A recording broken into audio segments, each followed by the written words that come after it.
പ്രിയ, ഇവൻ രാവിലെ മുതൽ കളി ഷാപ്പിലാണ്. ഞാൻ ചെന്നിട്ടാണ് വിളിച്ചുകൊണ്ട് വന്നത്.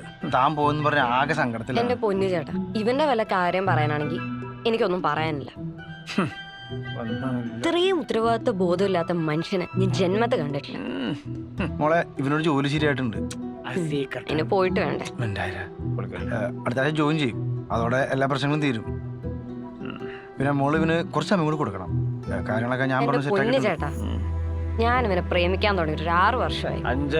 ഇന്നിവരെ അവൻ ഒരു പണിക്ക് പോയിട്ട് എനിക്കറിയില്ല. 2 വർഷമായിട്ട് എനിക്ക് വീട്ടിൽ പ്രപ്പോസൽസ് വന്നോണ്ടിരിക്കുക. ഞാൻ എന്തൊക്കെ പറഞ്ഞാൽ അത് ഒഴിവാക്കുന്ന എനിക്ക് മാത്രമേ അറിയുള്ളൂ. മോളുടെ പ്രശ്നം എനിക്ക് മനസ്സിലാവുന്നുണ്ട്. എന്നാലും കുറച്ച് സമയം കൂടി കൊടുക്കണം. ഇല്ലടാ, കുറച്ച് സമയം കൂടി കൊടുക്കണം. കുറച്ച് സമയം? 5 വർഷമാണോ കുറച്ച് സമയം? 5 വർഷമോ? ആ, ഇവൻ എൻ്റെ അടുത്ത് 5 വർഷമാണ് ചോദിച്ചത്. എന്റെ വീട്ടിലെ പ്രശ്നങ്ങൾക്ക് പറഞ്ഞപ്പോ അവൻ എൻ്റെ അടുത്ത് പറയാ ഒരു 5 വർഷം കൂടെ വെയിറ്റ് ചെയ്യുന്നു. എനിക്ക് വയ്യ വിനോദേട്ടാ. ജെറിയുടെ പ്രപ്പോസൽ വന്നിട്ടുണ്ട്. അതന്നെ. വീട്ടിലാണെങ്കിൽ അച്ഛനത് എങ്ങനെയും നടത്തിയാൽ മതി എന്നുള്ള രീതിയിൽ വാശി പിടിച്ചോണ്ടിരിക്കുക. ഞാൻ എന്താ ചെയ്യണ്ടേ ഇപ്പൊ? ചേട്ടൻ പറ. എന്തേലും പറടാ.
എന്താണ്, സുഖമല്ലേ?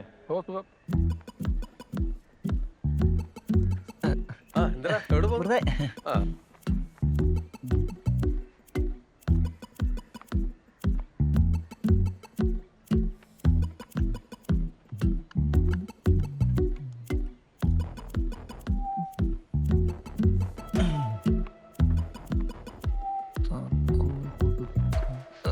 എന്റെ ചായയുടെ പൈസ കൂടെ കൊടുത്തേക്കാം. ആ, ശരി.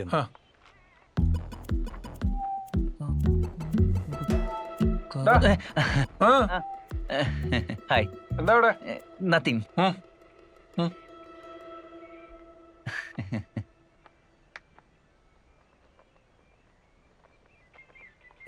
ഹായ്.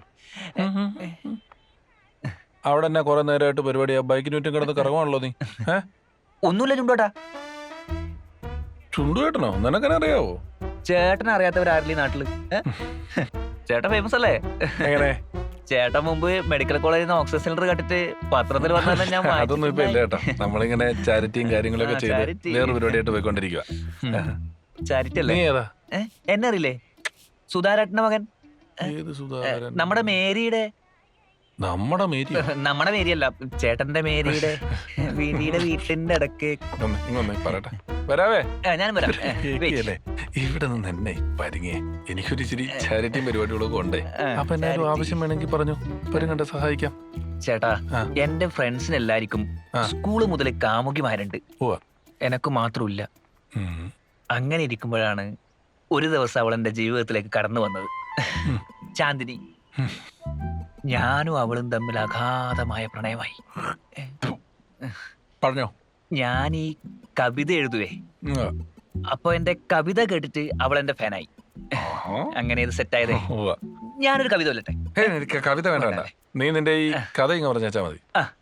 അങ്ങനെ ഞങ്ങള് പാർക്കിൽ പോയി, ആളൊഴിഞ്ഞ സിനിമാ തിയേറ്ററിൽ പോയി, സന്തോഷത്തോടു കൂടി 1 മാസം കടന്നുപോയി. അപ്പോഴാ ചേട്ടാ പ്രശ്നം തുടങ്ങിയത്. എന്നാ പറ്റിയേ? അവള് ഹോസ്റ്റൽ മാറി. പിന്നെ പുതിയ ഫ്രണ്ട്സായി, പിന്നെ എന്നോട് സംസാരിക്കുന്നെല്ലാം കുറഞ്ഞു, എൻ്റെ കൂടെ വരാതെയായി. ഫുൾ ടൈം അവരുടെ കൂടെ കറക്കാം. പിന്നെ ഞാൻ വിളിക്കുമ്പോഴൊക്കെ എന്തൊക്കെ പറഞ്ഞു ഒഴിവാക്കും. ഞാൻ സങ്കട കവിതകൾ എഴുതാൻ തുടങ്ങി. ഞാനൊരു സങ്കട കവിത ചൊല്ലട്ടെ? വേണ്ടല്ലേ, സങ്കടം കൊണ്ട് പറഞ്ഞ. ഒടുവിൽ ഞാൻ ചോദിച്ച സമയത്ത് എന്നോട് പറഞ്ഞു എൻ്റെ കയ്യിൽ കാറും ഇല്ല ബൈക്കും ഇല്ല. അവളുടെ ഫ്രണ്ട്സ് എല്ലാവരും കാറിലും ബൈക്കിലാണ് പോകുന്നത്. അപ്പോ അതുകൊണ്ട് അവക്കും കാറ് വേണമെന്നൊരാഗ്രഹം. അന്ന് മുതൽ ഞാൻ ബൈക്ക് വാങ്ങാൻ ശ്രമിച്ചുകൊണ്ടിരിക്കുന്നു. നിനക്ക് എന്നാ പണി? പണിയൊന്നും ആയിട്ടില്ലേട്ടാ. പിന്നെ നീ എങ്ങനെ ബൈക്ക് മേടിക്കും? പണിക്കെല്ലാം ഞാൻ ഒരുപാട് ശ്രമിച്ചേട്ടാ. ഒന്നും കിട്ടിയില്ല. ഈ മാർക്കറ്റിങ്ങിന് പോകാൻ നോക്കി, അതിന് ബൈക്ക് വേണം. സെയിൽസിന് പോകണമെങ്കിൽ ബൈക്ക് വേണം. ബൈക്ക് വിട്ടൊരു പരിപാടിയില്ല. നിനക്ക് എന്നാ പ്രായമുണ്ട്? എനക്കിപ്പോ ഒരു 28 വയസ്സായിട്ടാ. നിനക്ക് നിന്റെ അച്ഛൻ്റെ കൂടെ പണിക്ക് പോയിക്കൂടെ? ഓ, അതൊന്നും ശരിയാവില്ലേട്ടാ. എടാ, ഒരു പണിക്കും പോയാൽ നീ എങ്ങനെ ബൈക്ക് മേടിക്കും? ചേട്ടാ, ചേട്ടൻ എനിക്കൊരു ഹെൽപ്പ് ചെയ്യൂ. എന്താ മോനെ? ഒന്നുമില്ലേട്ടാ, ചേട്ടൻ എനിക്കൊരു ബൈക്ക് അടിച്ച് മാറ്റി തരാൻ പറ്റുമോ? അടിച്ചതിന്റെ കരണം പൊളിക്കും ഞാൻ. നീ ആരോടാ ഈ സെച്ച് വർത്താനൊക്കെ പറയുന്നത്? നിനക്ക് ഞാൻ ആരാന്നറിയോ? നീ ഷൈജു ഫാൻസ് അസോസിയേഷൻ കേട്ടിട്ടുണ്ടോ? നീ ഷൈജു വെൽഫെയർ കേട്ടിട്ടുണ്ടോ? നീ ഫേസ്ബുക്കിൽ ഉണ്ടോടാ? ആരായി ഷൈജു? ഞാനാ? എന്താ? ഞാനിപ്പം നീ പറഞ്ഞ സൈസ് പരിപാടികൾ ചെയ്ത് ജീവിക്കുന്നവനല്ല. എനിക്ക് പറ്റുന്ന പോലെ നല്ല കാര്യങ്ങൾ ജീവിക്കുന്ന മനുഷ്യനാ കേട്ടോ. ഇതും ഒരു നന്മയുള്ള കാര്യമില്ലേട്ടാ. ഏത് ബൈക്ക് മോട്ടിക്കുന്ന? എന്റെ ജീവിതം രക്ഷപ്പെടില്ല ഏട്ടാ. ഞാൻ ആകെ തകർന്നിരിക്കട്ടാ. എനിക്കിനി ചേട്ടൻ മാത്രമേ ഉള്ളൂ. എന്റെ പെണ്ണു പോവും, ജോലി കിട്ടുന്നില്ല, പട്ടിണിയാണ്, സത്യമായിട്ടും പട്ടിണിയാട്ടാ. ചേട്ടന്റെ ഈ തങ്കപ്പെട്ട മനസ്സിനെ പറ്റിട്ട് എന്റെ അച്ഛനപ്പം പറയുന്നുണ്ട്, സത്യമായിട്ട്.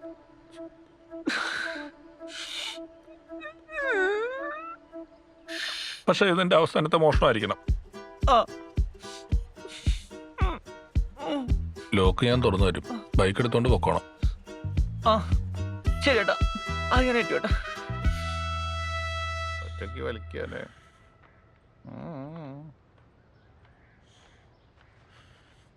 സാർ, വാസു.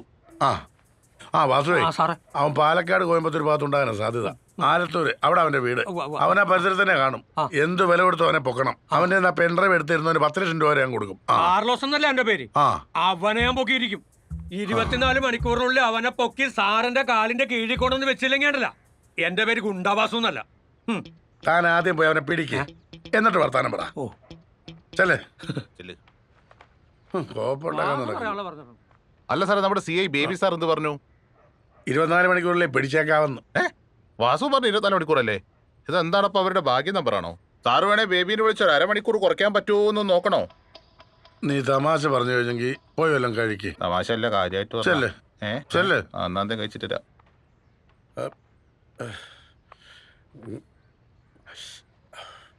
ഇപ്പൊ ഈ 2 ബൈക്ക് ഇവിടെ ഇരിക്കുന്നുണ്ടോ? അവൻ ആ കടയിലോട്ട് വന്നാണെങ്കിൽ പെട്ടെന്ന് ചായ കുടിക്കുന്ന, ആരെങ്കിലും കുടിക്കും, സിഗരറ്റ് മേടിക്കും, പോകും, കാര്യമൊന്നുമില്ല. ബാക്കിലുള്ള വീട്ടിലോട്ട് വന്നവരാണെങ്കിൽ എപ്പോ വരുമോ നമുക്ക് പറയാനും പറ്റത്തില്ല. പക്ഷെ ഈ ഓഡിറ്റോറിയത്തിൽ പരിപാടിയുള്ള സമയത്താണ് ഈ സാധനം വരുന്നതെങ്കിൽ അവരൊരു 2-3 മണിക്കൂർ കഴിഞ്ഞിട്ടേ പോവുള്ളൂ. ഇന്നിപ്പോ അവിടെ പരിപാടിയൊന്നും നടക്കുന്നില്ല, കണ്ടില്ലേ? പരിപാടിയൊന്നും നടക്കാത്ത സ്ഥിതിക്ക് വരുന്നവൻ എങ്ങനെ പോയാലും 2ാം നില ചെന്ന് തിരിച്ചു വരുമ്പോഴേക്കും 4-5 മിനിറ്റ് കിട്ടും. അപ്പൊ ഈ ഓഡിറ്റോറിയത്തിൽ ആരും വന്നില്ലെങ്കിലോ? എടാ, ഈ ചേട്ടാ വണ്ടി നിർത്തോട്ടെ. എടുത്തോ. എടാ സന്തോഷേ, നീ ആ കൊച്ചിന്റെ ഓപ്പറേഷൻ 1000 രൂപ എന്ന സ്നേഹം കൊണ്ട് പറയുമോ? ബൈക്കൊന്നും ഇങ്ങനെ വെച്ചിട്ട് പോലെ ആക്കാൻ എടുത്തോണ്ട് പോകും കേട്ടോ. നീ ഹെൽമെറ്റ് വെച്ചോണ്ടോ? ഓക്കെ, ശരി ചേട്ടാ. അപ്പം ഈ പണിക്ക് വേണ്ടത് ക്ഷമയാണ്. കുറച്ചു നേരം കാത്തിക്കേണ്ടി വരും, കേട്ടല്ലോ. നീ ആ ഷൈജു വെൽഫെയർ അസോസിയേഷന്റെ പേജ് ലൈക്ക് ചെയ്തോ? ഇല്ല. അതാദ്യം ലൈക്ക് ഇപ്പൊ തന്നെ ചെയ്യാട്ടാ. ബൈക്ക് വരുന്നുണ്ടോ? അടുത്തടുത്ത് ഇത് മതി ഉറപ്പിച്ചു. കണ്ടു, ഞാൻ കണ്ടു. നീ കാറ്റിലോട്ടേക്ക് ആവേശം കാണിക്കല്ലേ. നീ നേരത്തെ തന്നെ ഇവിടെ വന്ന് കറങ്ങി തിരിഞ്ഞ് നിൽക്കുമ്പോ നിന്റെ കളലക്ഷണം കണ്ടാ മനസ്സിലാക്കിയത് നീ ഇതിന് വന്നതെന്ന്. അത്രേ ഉള്ളൂ കേട്ടോ. നീ അവരെ ഗേറ്റിനകത്തോട്ട് പോയോ നോക്കിയേ.